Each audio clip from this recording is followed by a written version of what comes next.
Welcome in college baseball central fans in Texas. We got a new one join us here, Joey, Marshall, Jackson. So we got all four bases covered in major Texas baseball. Guys, how we feeling today? We'll start with you, Marshall. Man, I feel good. Big weekend on coming off the week or coming into this weekend, but it was kind of a stat pad week. It seemed for Texas baseball. Everyone except TCU, but I mean, all the major programs. A lot of success this weekend. So very exciting. Yep, all the teams kind of dominated. Joey, our resident Texas fan, how we feeling today? I'm feeling pretty good. It was a very nice weekend for the Longhorns. Everything's starting to come into stride on a pitching standpoint, and it's been a lot of figuring out pieces. But otherwise, I'm looking at all these numbers, and it's a very good weekend all around out here in Texas. Jackson, I know you were following along your Texas Tech Grade Raiders in person on Sunday. Probably one of the best weeks we've ever seen from any team. They broke a school record on Friday. How are we feeling today? Yeah. I mean, pretty much a snooze fest, took care of business. So not much else to it, man. We'll jump into it here. We'll start with the Texas Longhorns. They sit at 7-1, wins over San Diego on the weekend. They won 20-2 over Lance Berkman and the Houston Christian Huskies. They swept Poly this weekend, and then they beat St. John's last night. Friday night, they won 2-0. LeBaron Johnson threw 8 innings, 2 hits, 2 walks, 8 Ks, 100 pitches. Saturday, 6-0. Charlie Hurley threw 6 innings, 4 hits, 1 walk, 3 Ks. And then Cody Howard finished it off in a 7-0 win. Boys, that is no runs scored across the weekend. Joey, we'll start with you. How do you feel about this Texas staff this weekend? It's about an A+. Yeah, it's about as good as I could expect, because coming into the season, it was like a lot of uncertainty. Obviously, LeBaron was going to be the Friday night guy, but after that, it was like, what's it going to be? So that first weekend against San Diego didn't really tell much, but it seemed like this weekend against Cal Poly, against St. John's, it's very telling. And I know last year was kind of a rebuilding year, so to speak, for the Longhorns, but in reality, there are more youngsters in this lineup this year than there were last year. Like, they're averaging 4 freshmen and 2 sophomore hitters starting per game. So now that the hitters are starting to catch up in stride, it's looking very good. Pitching, 7 pitchers on the staff with a 0 ERA, 8 with under 1, and 11 with an under 2. So very good development. We got some very tough games coming up ahead in the next week or two. So no better time to start getting the wheels turning than right now heading into Minute Maid. While the pitching is going to steal all the headlines, and rightfully so, I mean, Jared Thomas had a monster weekend. 2 hits on Friday, 2 hits on Saturday, 3 hits on Sunday. Friday, he was their entire offense as he had 1 RBI and scored the other run. And then the other weekend, he kept kind of the dominant role. Joey, I mean, we've seen a lot of kind of shuffling with this Texas lineup early on in the season. Galvan and Schulisser behind the plate are pretty much splitting time, and both seem to be hitting the ball early. Jack O'Dowd's kind of started slow. D. Kennedy's got a little bit of playing time. I mean, we knew that this was kind of a shock that they weren't going to have a center fielder, first baseman, second baseman combo. We knew Jared Thomas and Jack O'Dowd would be in there. But what are you kind of seeing from these guys that we didn't expect to see a lot of going into the season? Let me see. I'm looking at the numbers right now. The Schussler-Galvan catching battle has been very interesting because both are literally batting 500, and they both have started 4 starts each. So by now it could be some differential, but they're both playing really well, and it's a good sign to see. It's probably in the Longhorns' best interest to have 2 catchers that are hitting the tar out of the ball. So that's definitely something I didn't see coming. And then another mention was freshman Will Gasparino has been putting up some nice numbers as in his first go around at the Longhorns. And he hasn't put the world beating numbers that Powell, Thomas, Flores has put up, but he's put together a bunch of nice ABs, and I think we'll only get better with time. We'll go to an outsider view, Marshall. Obviously, Texas had 3 wins with shutouts. The offense kind of struggled in that first game, but they really picked it up the last 3 games.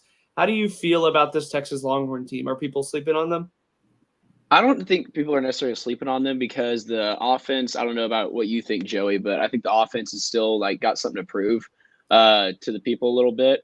I said before the season, like most people, if the pitching is dominant this year, Texas is going to, follow suit with that. But one guy that I'm, highlighting, obviously, two guys actually is obviously Jared Thomas, and then Jared Thomas, and then also Peyton Powell. Big weekend, 6 for 13 on the weekend for Powell. One guy that I'm waiting to catch fire is Porter Brown, the hitting after coming off a season of where he's hitting 323 with 12 bombs. He's kind of off to a slow start, 5 for his first 30. So I'm kind of waiting for him to catch fire a little bit. I think he will. It's still early season, so you don't want to be looking at statistics too much. But yeah, another one is no Tanner Witt this weekend. So we did see him on Tuesday. On Tuesday, that's right. So he is throwing. He's starting to work himself back. He looked really, really good. The velocity isn't what it was 2 years ago, but again, I think that's kind of expected. Another one that's really kind of started slow is Jack O'Dowd. I think he's another one that really kind of figures it out. But I think the biggest surprise was Jalen Flores hitting in the 4-hole on Saturday. That was something that I really didn't have on my bingo card. Jackson, how do you feel about this Texas Longhorns team as we're now 8 games in and they sit at 7-1? They look good so far. Again, this weekend's going to be extremely telling. So, got some serious competition up in Minute Maid. So, I'm excited to see how they perform this weekend, going against some very solid opponents. Joey, you were going to say something? Oh, no, I was just going to – I lost my train of thought there. I had something, but I forgot what it was. Joey, what do you think about – what's the deal with Tanner Witt moving to the Tuesday instead of pitching this weekend? Is it just kind of like get his mind right again? What do you think about that? Yeah, it's probably more of a get your mind right because he started out on the Sunday start against San Diego, and it wasn't bad, so to speak, but you could tell he looked a little off. So it didn't leaving seem right. after 6 batters. So I think that's more of like a get together kind of thing. Yep. And I think Witt will be fine by season's end. It's just the flip side of that was Max Grubbs stepped up and threw 5 innings, 7 hits, scoreless. So that job doesn't really feel like it's up for grabs this weekend. Yeah, right. Yeah, like, I mean, you take Tanner Witt out and then you still throw up a goose egg. So that's pretty impressive, actually. Yeah, Cody Howard got the start on Sunday and threw a gem in that Sunday start. And same with looking at Charlie Hurley. He's now the Saturday guy, and he's done an excellent job so far this season. Yeah, I mean, the early returns on Charlie Hurley, I know that a lot of Longhorn fans were not necessarily disappointed that he was going to be the Saturday guy, but there was a lot of distrust. And I think so far, I mean, he's kind of proved all the doubters wrong. He looks like almost like that Friday night guy that Texas rolls out on Saturday, like they've almost become accustomed to. The Texas schedule this week and next week gets extremely, extremely challenging. They play LSU on Friday. I'm not sure which pitcher LSU is going to throw as their Friday night guys really, really struggled. They've looked very, very beatable on Friday nights. Saturday, they play Texas State, who almost lives to kind of knock off these big SEC big schools. And then future Vandy opponent on Sunday, another team that I think is very, very beatable for Texas. The A&M midweek, I mean, that one always kind of gets chippy, and both those teams really want to win it. And then Texas Tech the weekend after. Joey, we'll start with you. How do you think Texas does this weekend to A&M and Texas Tech, and where would you be disappointed from a record standpoint with them? So I was thinking at Minute Maid, I think 2-1 seems like a decent expectation. Like LSU has not played up to their usual standard. They're kind of figuring it out. Same with Vandy. So I think we can knock off either one of those two. And if we bring our A game at like Cal Poly-esque, maybe 3-0, but I think 2-1 is more likely. And then A&M, it's very tough to figure out because the last couple of years, the road team has won the midweeks. So conventional wisdom using that should say maybe a loss for us, but that's a 50-50 toss-up. And then I think heading to Lubbock, trying to think, I think 4-3 total for the 7 could probably be a decent expectation for the Longhorns. It almost feels like the A&M Texas series always works into whoever's the worst team underdog, Yeah. which is a little bit better. That's how it's always seemed to work. Like Texas beat A&M last year when they were ranked really high. The year before that, A&M was unranked and Texas was, I think, number 1, and they knocked them off. Yeah. But I think I'm going to stick with you, but go a little bit different direction. I think that they beat LSU. I think Texas State gets them just because I think they're a little bit high, and then they get Vandy on Sunday. So they go 2-1, kind of the unexpected way. I think that they beat A&M in the midweek just because I feel like they not necessarily care about it more, but they have a lot more bullpen depth. And then Texas Tech, I think they take 2 of 3 from. I know Jackson's not going to want to hear this, but I think Texas is a little bit better. But Jackson, we'll go to you. How do you think the Texas Longhorns do in these kind of stretch games? I agree with you for the Minute Maid. I think they go 2-1 and lose to TSU, and then I think A&M wins the midweek. Honestly, A&M's looked like a buzzsaw as well, so they've taken care of business in every facet of the game, in my opinion. And then, obviously, I don't want to be too homer here, but I'm gonna say Tech wins the series just to be different here. I don't want to follow suit as everyone else. So you're saying 3 and 4. I forgot to add. Yes. What were you going to say, Joey? Yeah, I forgot to add who I think which games are going to win at Minute Maid. So I think we lose to LSU Friday. We beat Texas State on Saturday, and I'm kind of biased here because Sunday is my birthday, and I'll be going to that game. We win against Vandy on Sunday. Yep. Nice. So Marshall will go to you before we kind of transition to A&M. How do you think Texas does in kind of these next stretch of games? Yeah, coming to Minute Maid this weekend, I think they take it against LSU. I don't think LSU's looked very good. I think Texas is looked a lot better than them. Just in these early weeks, and I think LeBaron Johnson comes out and throws a gem. I do think they lose to Texas State. It just seems like Texas State cares more about. It seems like a one-sided rivalry between Texas State and UT. I don't know why, but it just always seems to get chippy. But I think Texas State takes it against UT, and then I think UT beats Vanderbilt, and then I think I don't know who wins that midweek between A&M and UT. I'll go ahead and say A&M just because their offense has looked a little bit better than Texas has, and then I say they take 2 or 3 against Tech next weekend. So we're all except for Jackson riding against Tech. Keep sleeping, bro. Keep sleeping. Like we kind of alluded to, Texas A&M since at 8-0, the teams that they've beat have been McNeese, UIW, a winless Wagner team, and a Lamar team. 17-2 Friday, lots to like. Hank Bard had the grand slam.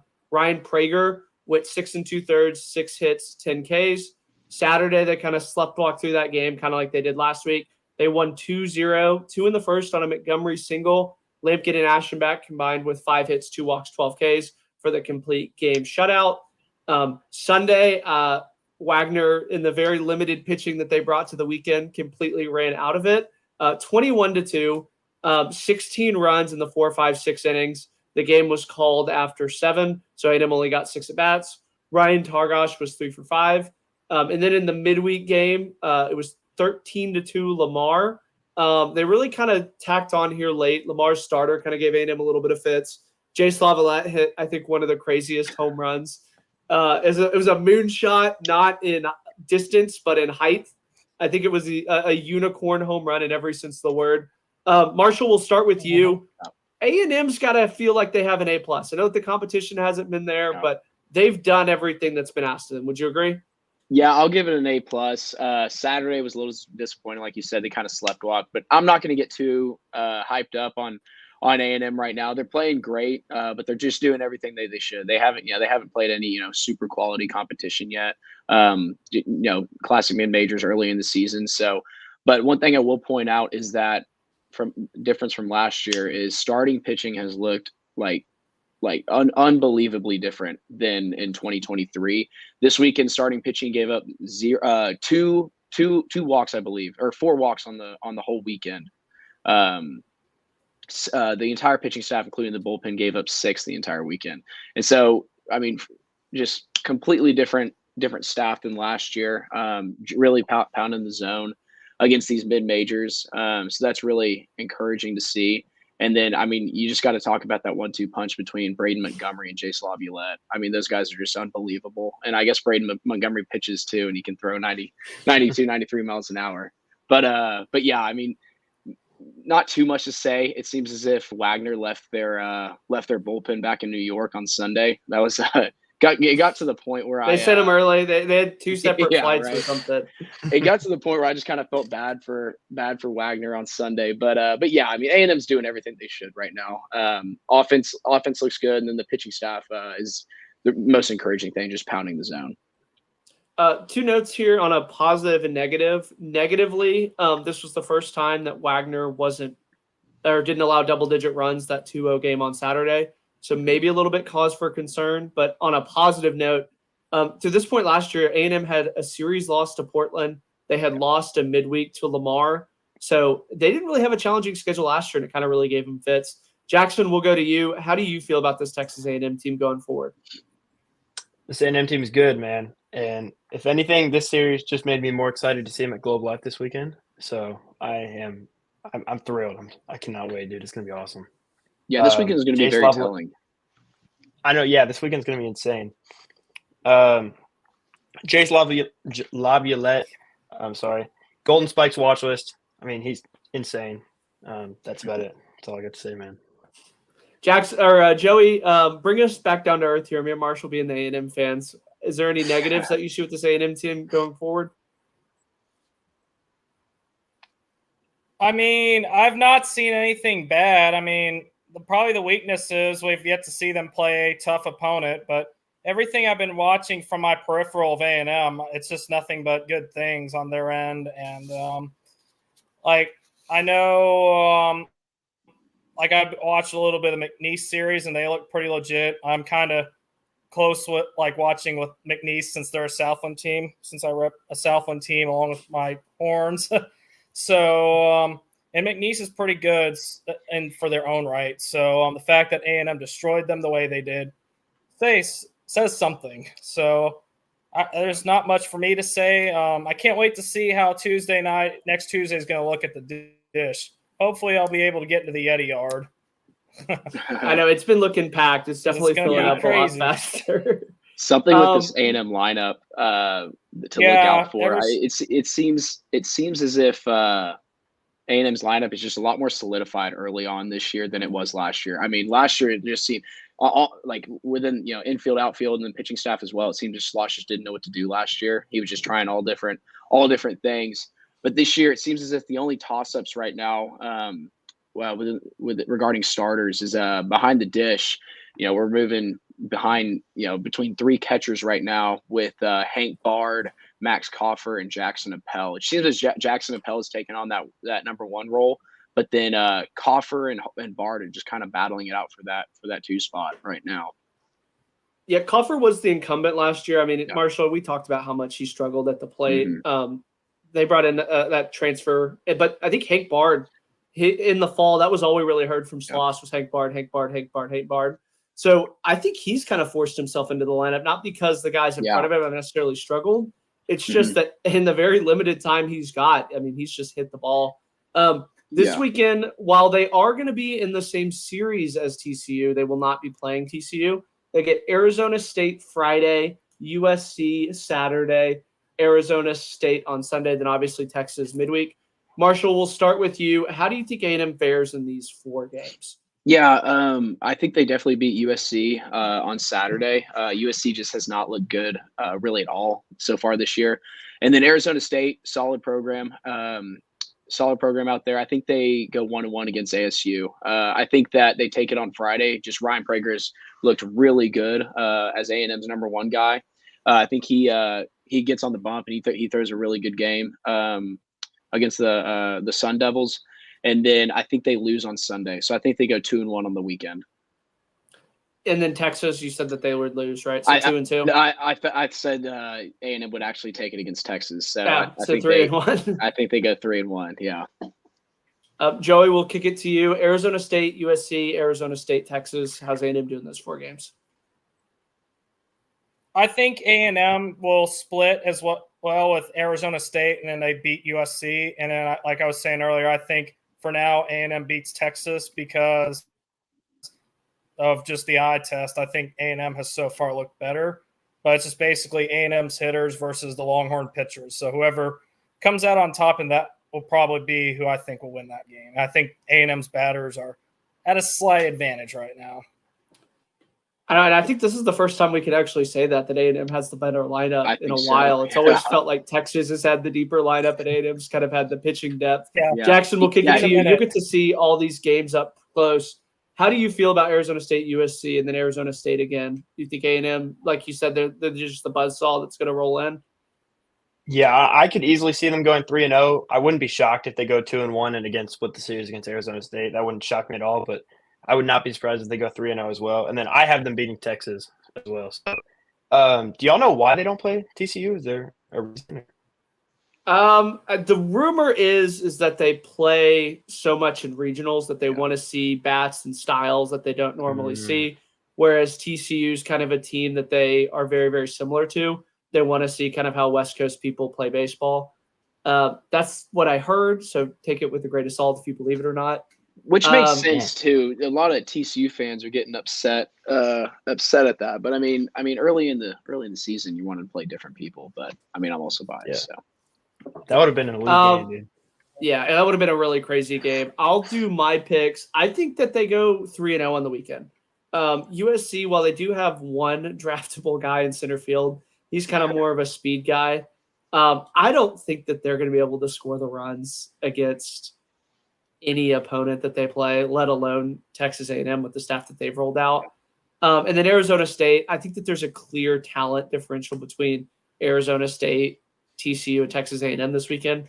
I wish we could have seen an A&M TCU series, but I guess we'll just have to wait for when they bless us with the regionals. And then I'm going to go against the grain. I think Texas takes the midweek. It's going to be at home. I think they get the place rocking. So I think that they go 3-1, like y'all said, but I think that they lose that Texas kind of midweek.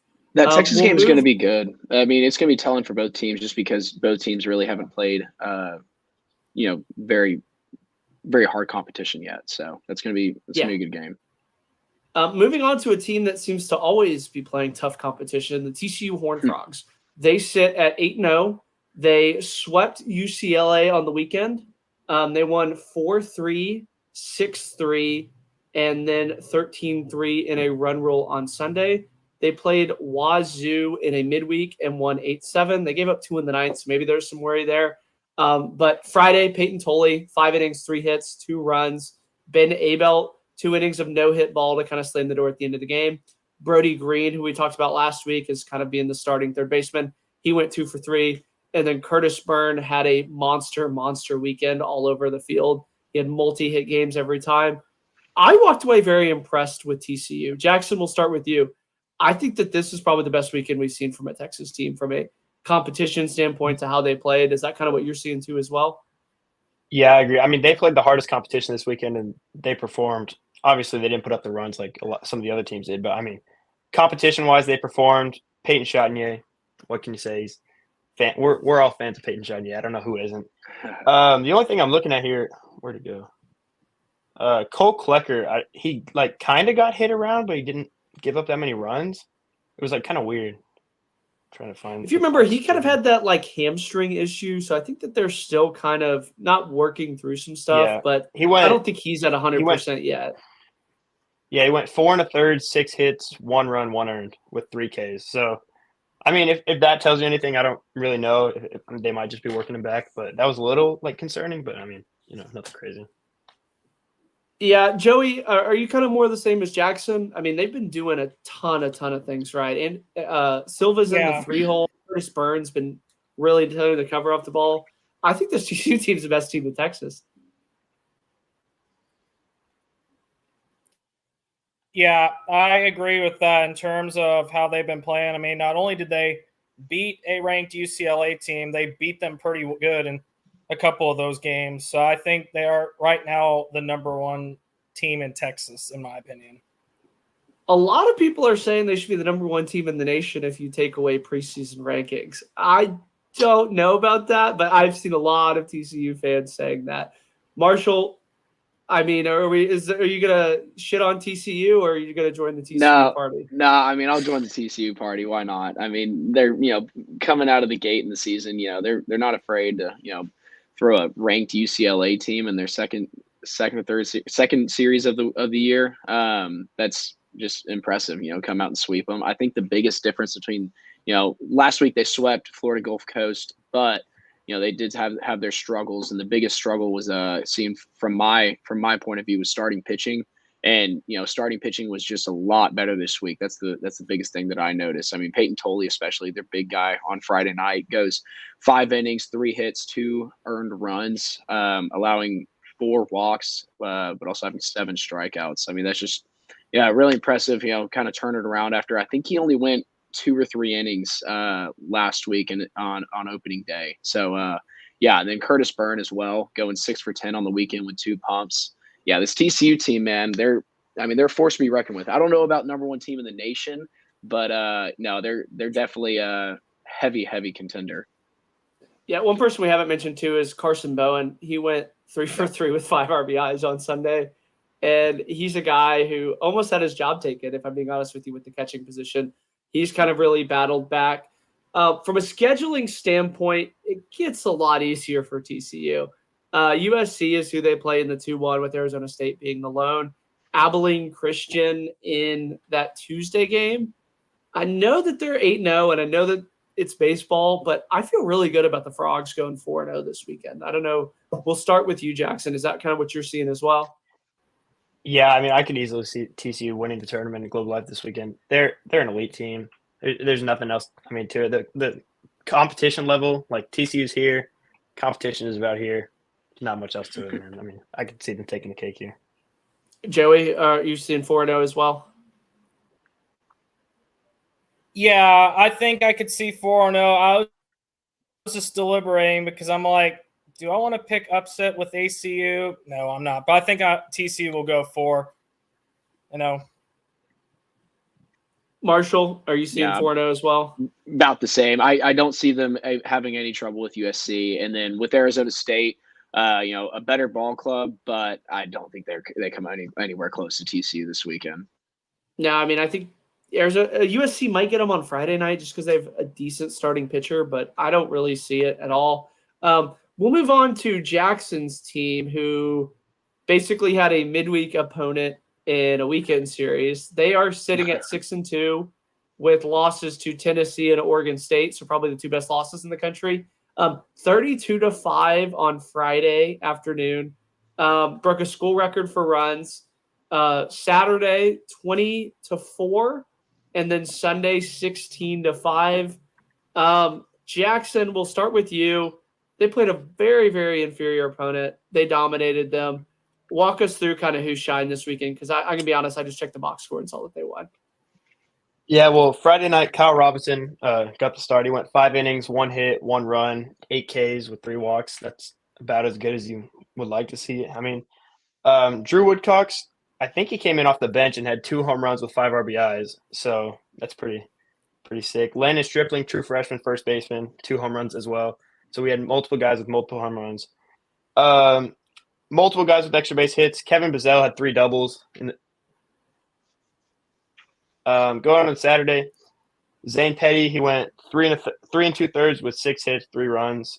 He had no walks, so that was interesting. He probably just got a hit around. I kind of checked. I was up with Jake at Globe Life, so I would have liked to see him do a little better. Yeah, this is the one series where we can kind of get a pass for checking the box score. Yeah. If there's any Tech fans that come for our head, we apologize, but that was a hard. I mean, we watched like an idiot of it in Arlington, Jackson. It was hard to watch. Yeah, I had it on for like a little bit, but then it was like we were up 16-2 or something like that, and we were like, all right. Third game, Jack Washburn got the start again. He only went 4 1/3, so you would like to see him get stretched out a little more. Obviously, he hasn't pitched. He's had 1 start in 600 days, so I mean, you can get a pass there. And then another note, Damian Bravo leads the country in doubles with 8 doubles on the season. So yeah. Joey, I'm sure you kind of box score watched here as well, so we won't get too far into it. They play another really, really inferior opponent this weekend in Gardner-Webb. New Mexico in a midweek before Texas comes to town. let's go ahead and predict all the way up to that Texas series. Obviously, I think that before we go ahead, is there anybody who thinks Gardner-Webb takes a game here from Tech? No, so we can skip over that. No. I guess since we already talked about it with Texas, Yeah. Jackson, what do you think Tech needs to do in order to beat Texas? Because I think Texas clearly is the favorite. I think Tech has to hit the ball well and consistently. We can't have like an offensive shootout in the first game and then we can't get shut down in the second game. We have to hit the ball well consistently. And then the big thing is Kyle Robinson has to give us the win on Friday night. I think if we don't get that win on Friday night, I don't really see us winning I don't see us winning the series, to be honest. It's not that I don't trust like Zane Petty or anyone else, but it's a matter of I trust Kyle Robinson most out of that entire staff. So if he can't get the job done, then I don't really know who can. Joey, what worries you about this Texas Tech team when the Longhorns go to play them?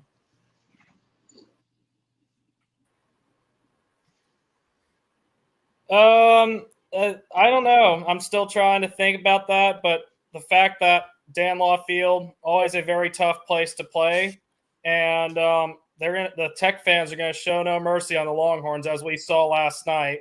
So how we will respond to that atmosphere is going to be how this series shapes when it comes to the Longhorn point of view.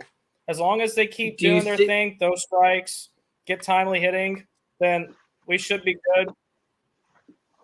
Do you think they need to limit the steals of home this time? I know that was kind of a big issue the last time Texas played up in Lubbock. Yeah.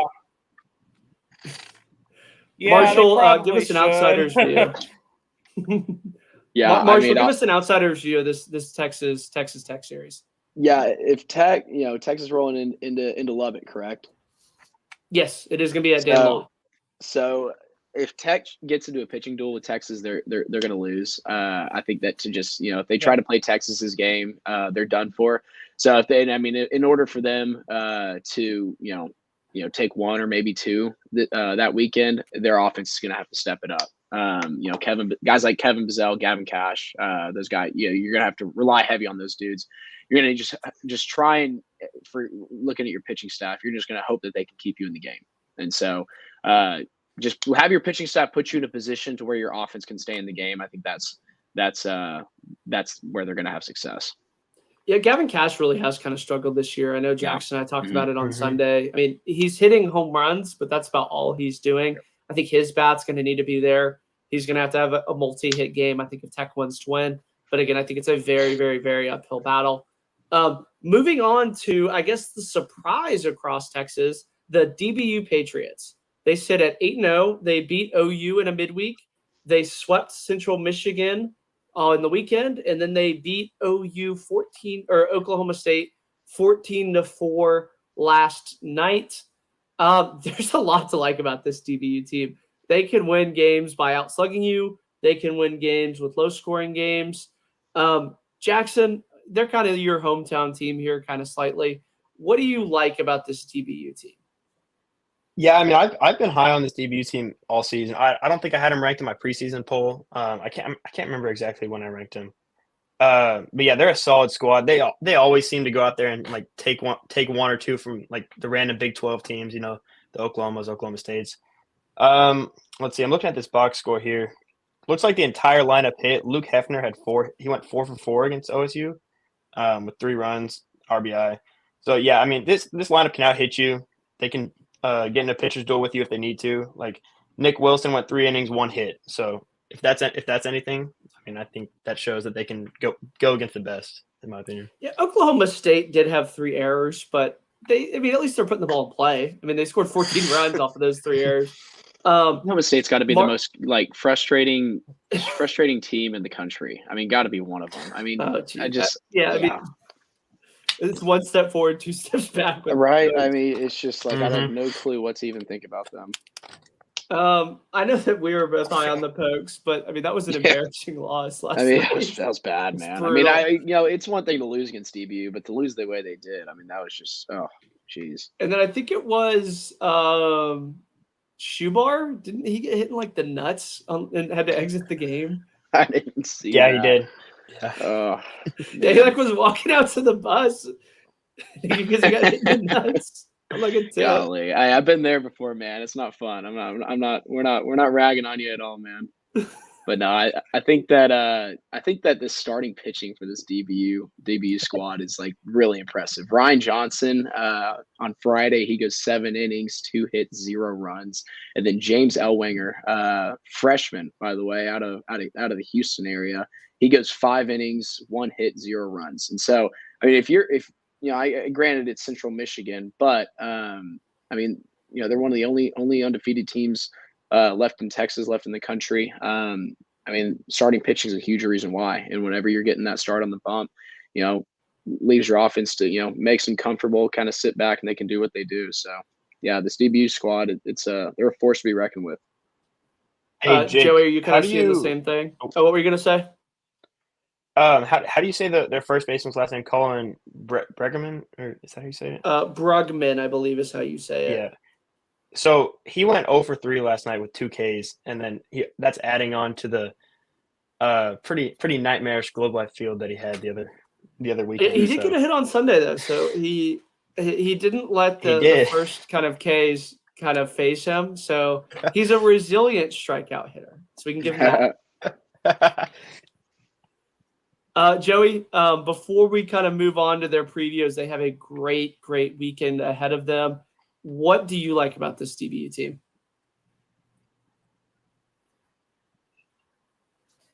Well, on paper, they have a very good lineup, and they have a few solid returnees like Grant J, Ethan Mann, both come back, and I have really high expectations for both. And obviously, Hefner's doing a really hot start this season, and so I think they have a very good lineup, and they should keep hitting the ball, in my opinion, and to the high. I can't talk. Sorry. So I think as long as they keep hitting, they will be a force to be reckoned with.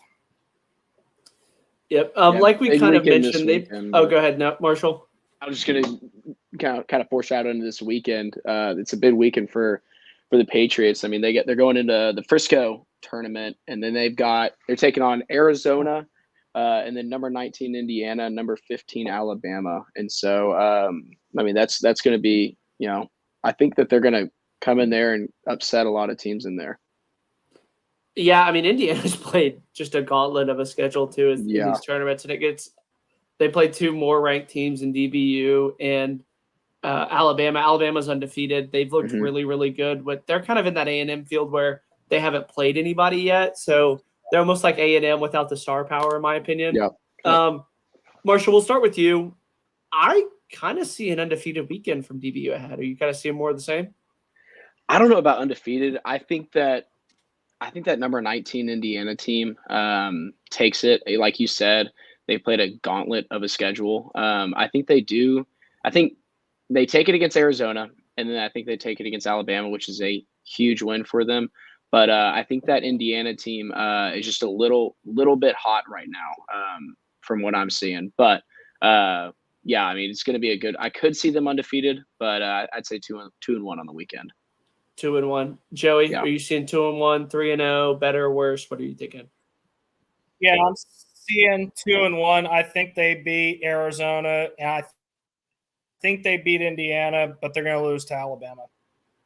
Okay. That's a little bit different than Marshall, but same thing.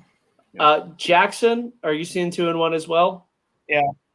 Yeah, I think 2-1, and I think they lose in a pitcher's duel to either Indiana or Alabama. I don't know which one, but I think if they get into a pitcher's duel, I don't know if they can out-hit either of those teams for now.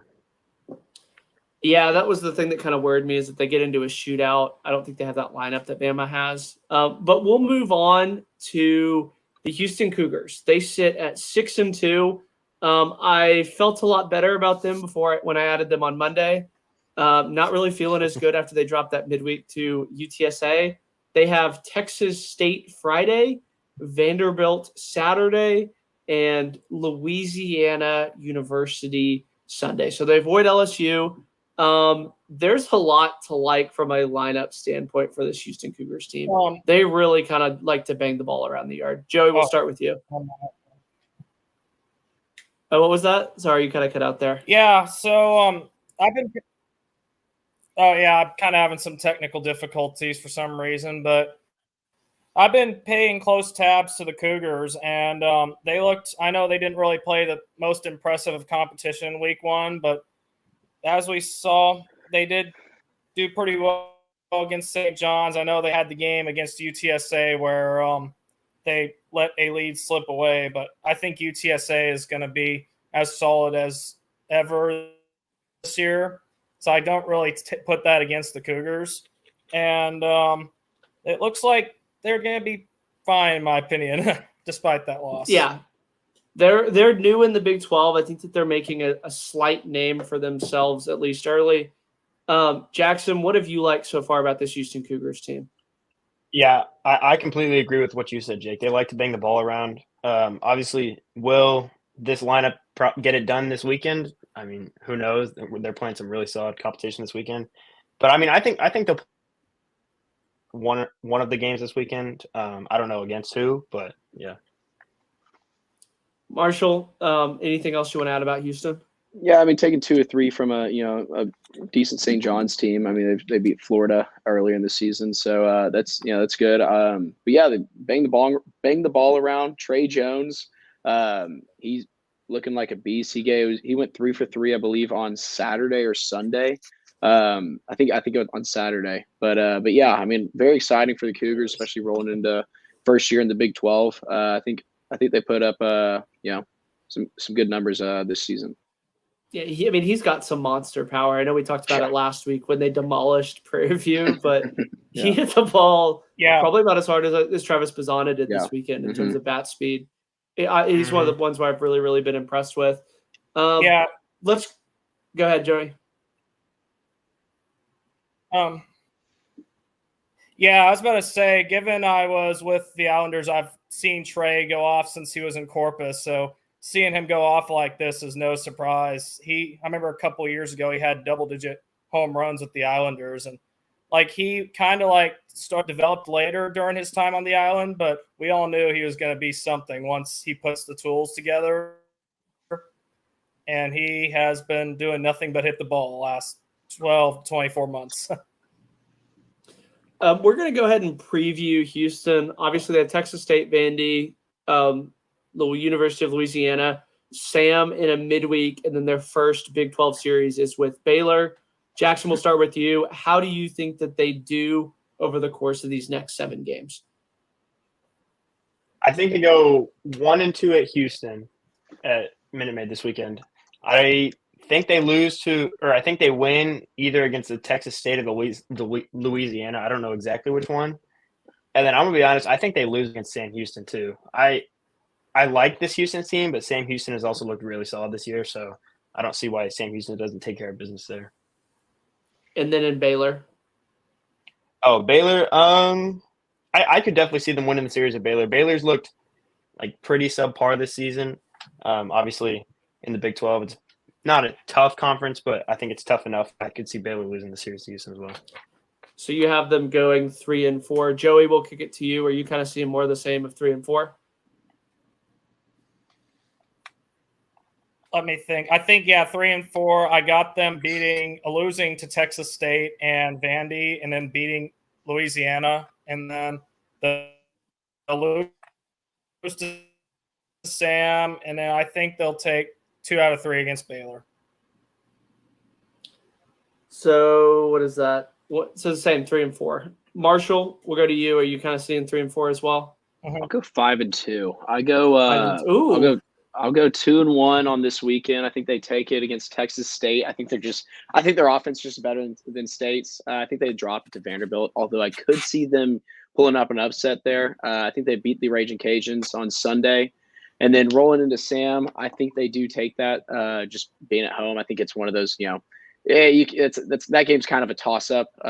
Two, good programs playing each other on a Tuesday. But then they roll into actually an abysmal Baylor Bears team comes into Houston, and I think that they take 2-1 against them.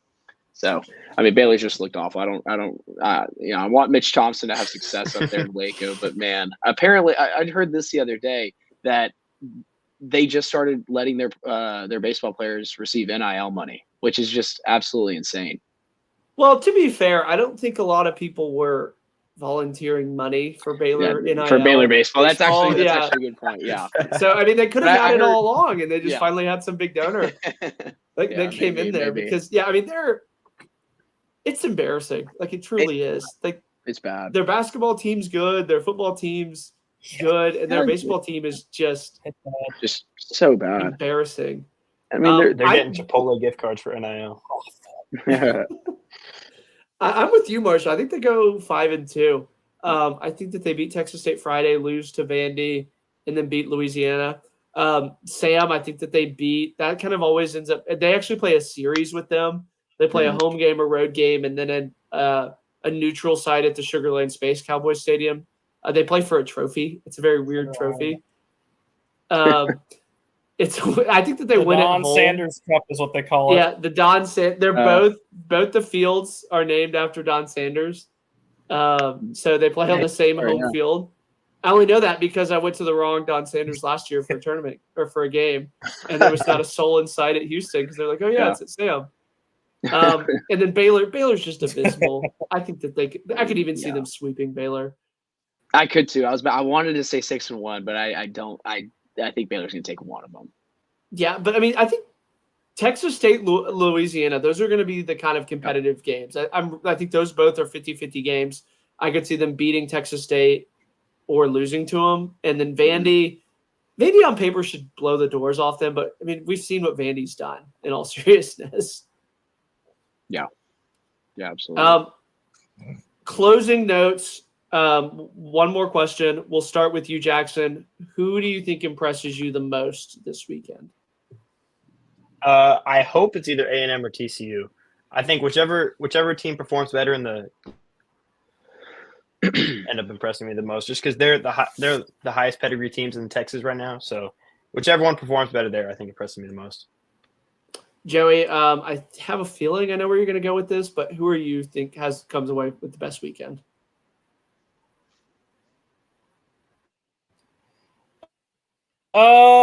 I'm still debating. I mean, I don't think Texas will have the best week. I mean, they're going to do good 2-1, but I'm going to lean towards what Jackson is saying with either TCU or A&M, depending on how the Globe Life Classic plays out. Marshall, are you going to see more of the same, or are you going to go with an obscure person like UT I'm going to go, no, not UTA, but I will go with the Dallas Baptist Patriots, man. They've looked good. I think they're going to carry on that hot streak into this weekend into Frisco, where they're playing Arizona, Indiana, and Alabama. I think that their competition is just a little bit better than A&M and TCU's. And I think that they'll go 2-1 this weekend and, kind of shock a lot of people around the college baseball world, taking down, I think they're going to take down number 15 Alabama, which is going to turn some heads. I'm going to go to Texas Longhorns. I think that they have the advantage on Friday night with the pitching against LSU. I think a lot of people around the country are going to kind of raise their eyebrows when Texas pulls off that upset. If they can kind of split with Vandy, Texas State, I'm going to walk away very, very impressed with those. With this Texas team. I mean, if the pitching, obviously they're going to give up runs this weekend, but if it can kind of get rolling like that again, I mean, this is a very, very dangerous Texas team. But I think that's all we have time for. Jackson, Marshall, Joey, thanks for joining us. We'll be back here next week. Join us Saturday on the weekend rotation too as well. See everybody soon. See you guys.